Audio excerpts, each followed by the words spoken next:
Alex O'Connor as Big Papa? Something interesting that one of Nietzsche's interesting observations is he thought that we often got causes and effects really confused. So like, again, come on to existential issues in a sec, but like he thought that it wasn't that nihilistic people, thought it wasn't that a belief in God it wasn't necessarily that a disbelief in values led to nihilism.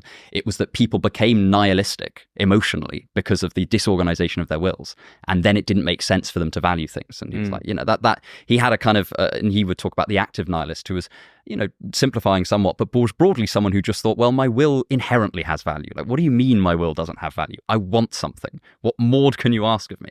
And so, to bring it back to this question, one potential atheist answer is to say, well, yeah, if you get a group of people together in a room of really any significant size, they'll come up with all sorts of like awesome ideas, and it could be that civilization begets a founding myth rather than a founding myth begets a civilization. Like proceeding is an interesting word there, because I think clearly these two things are going to be interrelated, right? If I get 100 people together on a desert island, I'm sure they're going to form religion, right, as a thing. And I think that is like the interesting problem for the atheist is like, well, why does this happen so much? And but regarding whether there's a preceding myth, I think it's probably kind of a mutually interdependent thing there. I mean, can a civilization survive without a shared myth? I think is an interesting question. It's one that I don't have the answer to. Yeah, I mean, I doubt it. I'm totally pessimistic about the idea of a nation in any meaningful sense, or certainly a civilization being able to be sort of